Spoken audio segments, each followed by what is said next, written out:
My name is Elizabeth Wilson, and this is the story of how my life turned upside down. It's a tale of love that turned out to be a lie, betrayal that shattered my heart, and revenge that gave me back my strength. My fiancé, David, was the man I trusted more than anyone. I thought we were building a future together, but he stole something priceless from me. A necklace that was my grandmother's legacy and my faith in him. This is the story of how I took back what was mine and made him pay. Sit back. It's going to be a long, emotional ride full of twists you won't see coming. I grew up in Baltimore, Maryland, in an old house on Fells Point, where every creak of the floorboards told a story. My grandmother Anna was my guiding light. She lived through the Great Depression, losing her home, her family's business, and nearly everything else. But she held on to one treasure, a delicate necklace with a heart-shaped pendant adorned with a tiny sapphire. That sapphire sparkled like her eyes when she told me stories on the porch during warm summer evenings. "Elizabeth," she'd say, stroking my hair, "this necklace is our strength. It reminds us we can survive any storm." She shared how her mother, my great-grandmother, sold her last jewels to buy food during those hard times. But this necklace, Anna hid in the lining of an old coat to keep it safe for future generations. "It's seen tears, but also hope," she said. When I was 10, she taught me how to care for it, polish it with a soft cloth, store it in a wooden box she carved herself, with flowers etched on the lid. "It's yours, Liz," she told me when I turned 18. "Wear it for big moments. Let it remind you who you are."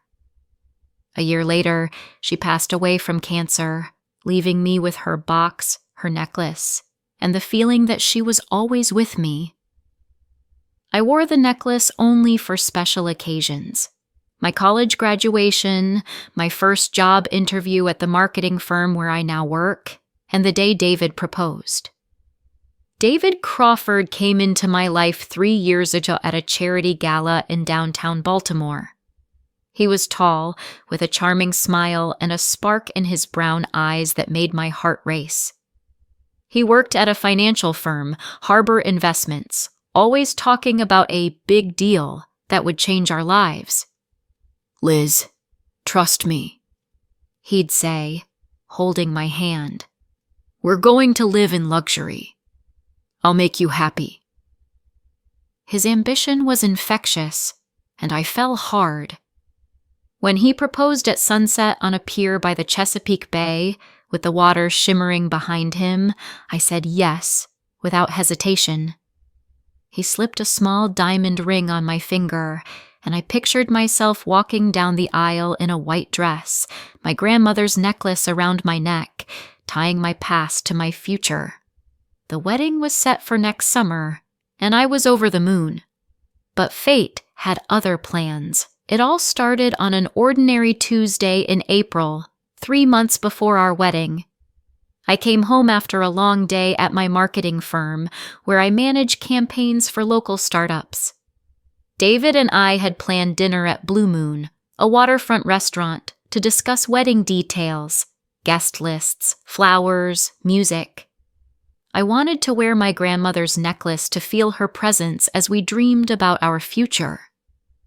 But when I opened the wooden box on the dresser in our bedroom, it was empty.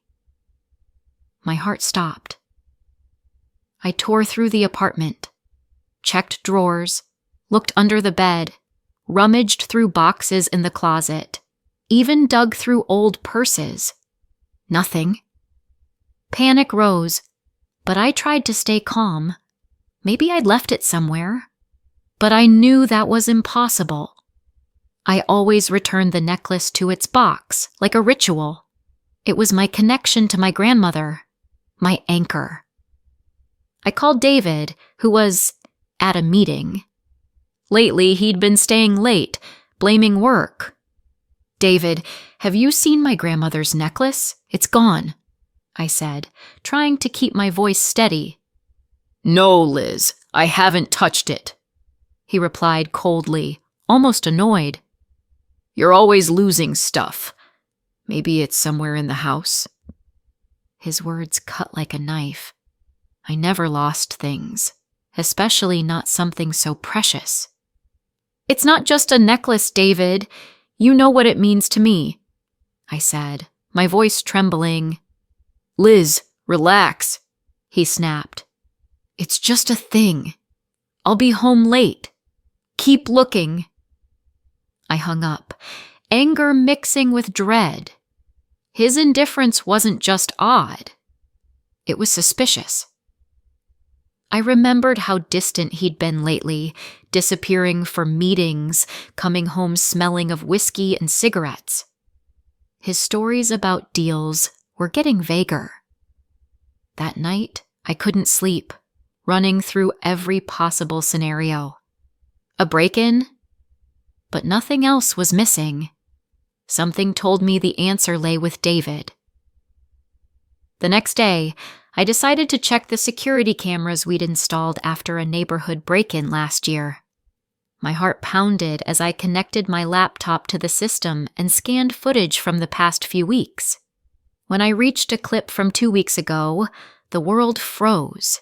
There was David, in his blue dress shirt, walking into our bedroom in the middle of the day while I was at work. He went to the dresser, opened the box, and took out the necklace. He stared at it for a long moment, his face tense, almost guilty, as if he knew he was doing something terrible. Then he slipped it into his pocket and left without looking back. I sat there, frozen, as the truth sank in. He stole it. The man I was going to marry stole my most precious possession, but why? And why lie? I rewound the footage to make sure I wasn't imagining it. It was him. I saved the video to a flash drive, anger boiling inside me. But I decided not to confront him. Not yet. If David was hiding something, I needed to know what and why. That evening, he came home, reeking of whiskey and cigarettes. His eyes were red, his smile forced. "Find the necklace?" he asked, avoiding my gaze. "No," I said, keeping my voice steady. "Guess you're right. Maybe I left it somewhere." He nodded, visibly relieved, and headed to the shower. That was my chance. I grabbed his phone and entered his passcode. He thought I didn't know it, but I'd seen him type his birthday, 07/18/1990, plenty of times. In his messages, I found a thread with someone named Tony K. Tony. "You bringing the money tomorrow?" "I'm not kidding, David." David. "I'll have it soon. I found a way." Tony. "You owe 50 grand already. Don't test me or you'll regret it." My heart raced. Debts? What debts? I scrolled further and found a message from David. "Sold something. I'll settle up soon." Blood rushed to my temples. He sold my necklace? To pay off a debt? For what? I copied the messages and sat back, my mind racing with what to do next. The next day, I took a personal day and dove deeper. First, I checked David's laptop while he was at work. In his email, I found a receipt from Riverside Jewelers in downtown Baltimore, confirming the sale of the necklace for $12,000. My grandmother's legacy, sold for pocket change. I clenched my fists, fighting the urge to scream. But there was more. His browser history revealed visits to online casinos, betting sites, and poker rooms.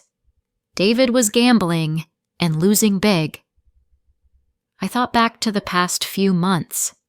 He'd been irritable, always at meetings, coming home empty-handed. His talk of a big deal had grown vague, almost desperate. Now it made sense. He wasn't closing deals. He was drowning in debt. But there was another blow. I checked our joint bank account, where we'd been saving for the wedding. $10,000 earmarked for the venue and catering was gone. He hadn't just stolen my necklace, he'd stolen our future. I sat at the kitchen table, staring at the empty box, tears welling up. But I didn't let them fall. My grandmother taught me to be strong, and I wasn't giving up. I called Riverside Jewelers, posing as a customer, and learned the necklace was bought by a collector named Marcus Reed. "A lovely man," the manager said, her voice warm. He called it a rare find, early 20th century craftsmanship. I jotted down his contact info, determined to get my necklace back, but that was just the start. David was going to pay.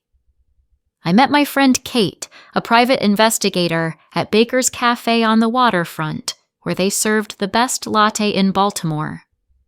Over coffee, I spilled everything: the necklace, the cameras, the texts with Tony. Kate frowned, stirring her drink. "Liz, this is bad. If he sold your necklace to cover debts, he's in deep trouble. Want me to dig into it?" "Yes, Kate, please," I said. "I need to know everything. Who's Tony? Where did these debts come from?" "Give me a couple of days," she said, locking eyes with me. "And Liz, be careful. Guys like Tony don't mess around. If David's in with them, this could get messy." I nodded, resolve growing inside me. "I can handle it, Kate. He's not getting away with this." 2 days later, Kate called. "Tony K is a bookie, operates out of the Port District. David owes him $75,000. He's been stringing Tony along for months, but Tony's losing patience." I swallowed hard. 75 grand? How? Kate continued. "Tony said David sold something valuable a couple weeks ago to buy some time. Sounds like your necklace. But he's still in deep." "What do I do, Kate?" I asked, anger mixing with despair.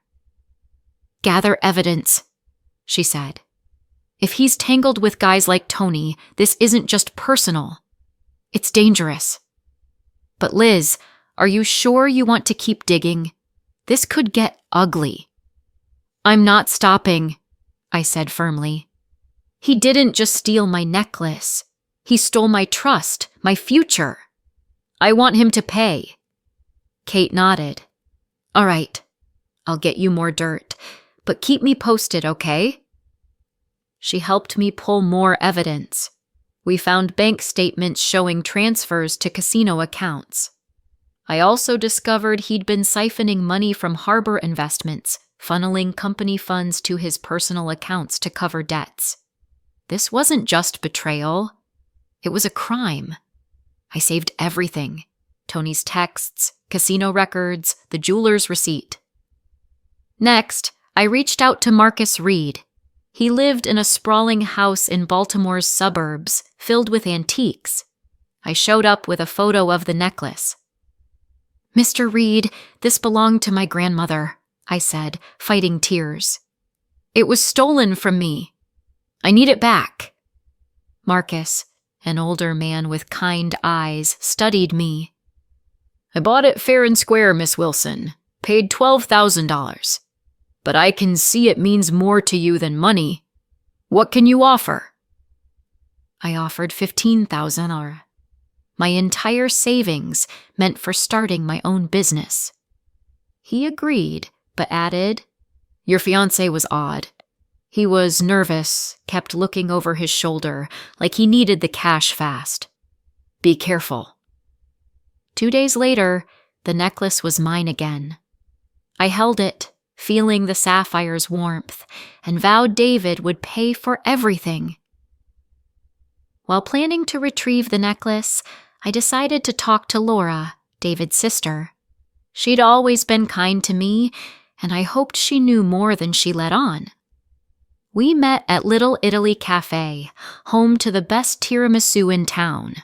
I ordered coffee but barely touched it. "Laura, did you know David's got a gambling problem?" I asked, locking eyes with her. She froze. her spoon hovering over her dessert. I suspected something, she admitted, looking down. He asked me for $5,000 a couple months ago, but wouldn't say why. I thought it was for the wedding. Liz, what did he do? I told her about the necklace, the debts, the casinos. Her eyes filled with tears. I had no idea, she whispered. He's always been secretive. But I thought he loved you. He said you were his everything. So did I said, my heart aching. Laura, I'm going to expose him at the family gathering. Will you be there? She nodded, wiping her eyes. I'll be there. And Liz, I'm so sorry for him. If I'd known, I'd have stopped him. Laura's words gave me new insight. She mentioned David had been hanging out with their cousin Nick, a party guy with a sketchy reputation. I suspected Nick might be tied to David's debts. I asked Kate to check him out. A day later, she reported, Nick's a middleman between David and Tony. He got David into gambling, introduced him to Tony. They've been losing big at underground poker clubs. This added a new layer to the betrayal. David didn't just stumble into trouble. He chose this path, influenced by Nick. My anger grew, but I knew I had to stay calm. I started planning my revenge. I learned David was preparing for a big meeting with Harbor Investments investors, bragging it was his chance to make it big and get a promotion.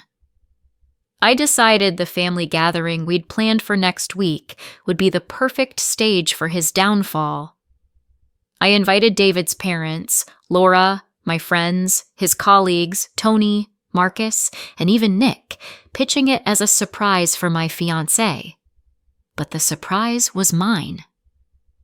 I worked day and night, gathering evidence. Kate got me access to Harbor Investments' internal reports revealing David's embezzlement. He'd been funneling company money to his accounts to cover debts. This was a crime that could destroy his career. I printed everything. Tony's texts, casino records, the jeweler's receipt, financial reports. I met Tony at a diner by the port. He was a burly guy with a scar on his cheek and a heavy stare. Your boy's in deep, he said, sipping coffee. 75 grand, and he thinks he can dodge me. If you've got something to offer, I'm listening. I'm not paying his debts, I said, meeting his gaze. But I can help you get your money. Come to our family gathering. I'll show you who David really is. Tony grinned. I like your style, kid. I'll be there. I also met with Mr. Clark, David's boss, under the guise of planning a gift for him. We sat in his office, walls lined with diplomas. David's a valuable employee, Clark said, adjusting his glasses. But he's been unreliable lately. Do you know something? You'll see soon enough, I said vaguely. Just come to our gathering. There's a surprise. The family gathering was at our Fells Point home. The table was set. Roasted turkey, mashed potatoes, candles, wine bottles. About 20 guests filled the room. David's parents, Laura, my friends, his colleagues, Tony, Marcus, and Nick. David was in his element, boasting about his big deal and joking we'd soon move to a mansion in Annapolis. His colleagues nodded, his parents smiled, but I saw him avoid my gaze. He knew something was off. I stood, wine glass in hand, my heart pounding. Friends, family, I began, forcing a smile. I want to toast to honesty, to those who keep their word and value what matters. Everyone clapped, but David tensed. I turned on the projector, and the screen lit up with screenshots. His texts with Tony, betting history, the jeweler's receipt. The room fell silent. David's face turning ashen. "David, you sold my grandmother's necklace to cover your gambling debts," I said, staring into his eyes. "You stole not just from me, but from our wedding, and from your company." He jumped up, stammering, "Liz, this is a lie. You got it all wrong. It's photoshopped." "Then explain this," I said, pointing to the screen where his bank transfers appeared. "Or this." I nodded to Tony, who stood up. "Tony, how much does he owe you?" 75 grand, Tony said coldly. "And he promised me money he stole from you." David's colleagues exchanged looks. His boss, Mr. Clark, frowned. "David, is this true?" he asked, his voice shaking with anger. David opened his mouth, but I cut in. "Mr. Clark, here's proof he's been embezzling company funds." I handed him a folder of printouts. David's face went gray. I pulled out the wooden box and opened it, revealing the necklace. "I bought it back, David, but you've lost so much more. You've lost me." I turned to the guests. "Thank you for coming. I hope you understand why there won't be a wedding." Laura sobbed, hugging me. "Liz, I'm so sorry." David's parents sat in shock. His colleagues whispered. Nick looked like he wanted to disappear. Tony gave me a nod of respect, and Marcus Reed raised his glass. "To strength, Miss Wilson." After that night, David's life fell apart. Harbor Investments fired him when his embezzlement came to light. Tony sued him, leaving him penniless as he scrambled to pay his debts. His parents cut contact, ashamed of his actions. Laura wrote me a letter, apologizing for her brother and thanking me for opening her eyes. Nick vanished, likely scared of the fallout. I ended the engagement and sold the ring he gave me. I invested the money in my marketing firm, and 6 months later, we landed a major contract with a Baltimore restaurant chain. I moved to a new apartment overlooking the Chesapeake Bay, where my grandmother's box sat on a shelf. Sometimes I open it, run my fingers over the sapphire, and hear her words. "This is our strength." She was right. David tried reaching out, leaving voicemails begging for forgiveness. "Liz, I was an idiot. I'll fix everything. Give me a chance," he pleaded, his voice breaking. I didn't respond. He stole more than a necklace. He stole my trust in love, but he couldn't take my strength. A year has passed. My firm is thriving, and I've started writing a book about my story: betrayal, revenge, and rebirth. My grandmother's necklace is no longer just a memory. It's a symbol of surviving any storm and coming out stronger. I don't know where David is now, and honestly, I don't care. Sometimes I walk along Baltimore's waterfront, watching the sunset over the bay, thinking of my grandmother. She'd be proud. My life is mine, and I'll never let anyone steal my story again. I've learned to stand up for myself, and that's my greatest victory. Maybe one day I'll wear the necklace again, at a real wedding with someone who values me. But for now, I'm savoring my freedom and the strength I've found. Every time I see that sapphire, I hear my grandmother's voice. "You're stronger than you know, Liz." Did you like the story? Write your opinion in the comments. Don't forget to subscribe to the channel and turn on notifications so you don't miss the next interesting story.